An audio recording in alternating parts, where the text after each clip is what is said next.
Le 13 août dernier, 19 personnes ont été tuées dans un attentat à la terrasse d'un café-restaurant à Ouagadougou, en plein cœur de la capitale du Burkina Faso. Cette attaque est la dernière d'une longue série de violences qui gangrènent actuellement la région du Sahel.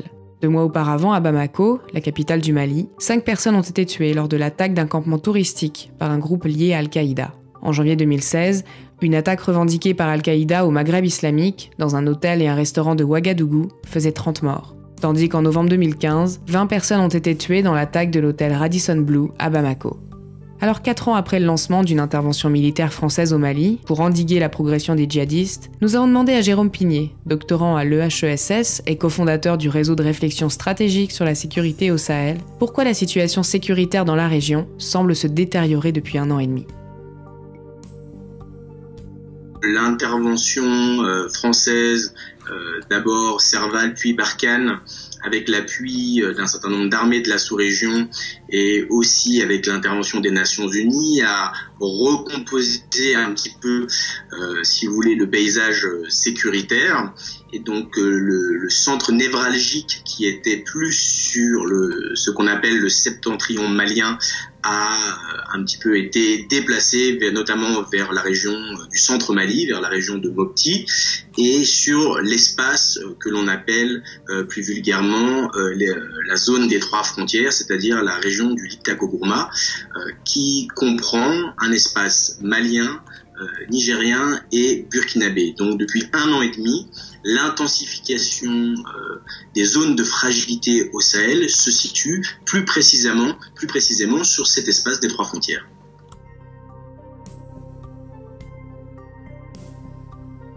Les groupes armés ont pris progressivement la place de l'État.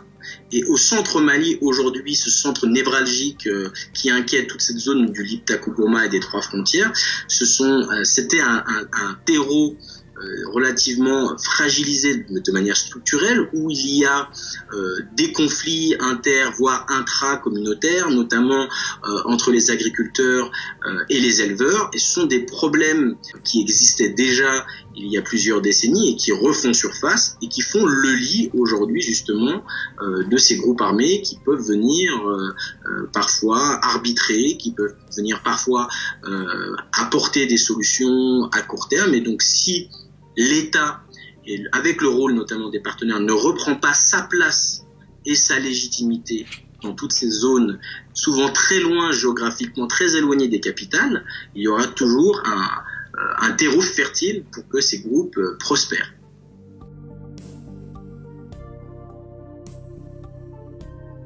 Je dirais qu'il y a 3 niveaux d'intervention et de réaction possibles. Évidemment, tout d'abord, au niveau des États.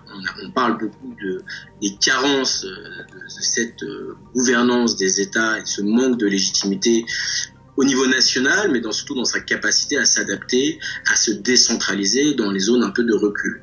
Donc c'est tout un travail sur la structuration et la légitimité et la crédibilité des États en tant que tels. Ça, c'est le premier niveau. Le deuxième niveau, évidemment, puisque la menace, elle a évolué, elle a proliféré, elle fait fi des réalités frontalières et géographiques de l'espace sahélo-saharien, il doit y avoir une collaboration interétatique qui peut prendre plusieurs formes, mais qui vraisemblablement aujourd'hui devra se développer sous le carcan ce qu'on appelle le G5 Sahel, qui regroupe les 5 pays de la sous-région, Mali, Mauritanie, Niger, Tchad et Burkina Faso. Enfin, le 3e niveau, et qui n'est pas à rebours des deux premiers niveaux dont je parlais, c'est l'implication des acteurs internationaux, de la communauté internationale, sous les différentes formes qu'elle revêt aujourd'hui, que ce soit le rôle de la France, de l'Union européenne, des partenaires techniques et financiers, la Banque mondiale, les différentes agences des Nations Unies, l'Organisation de la coopération islamique.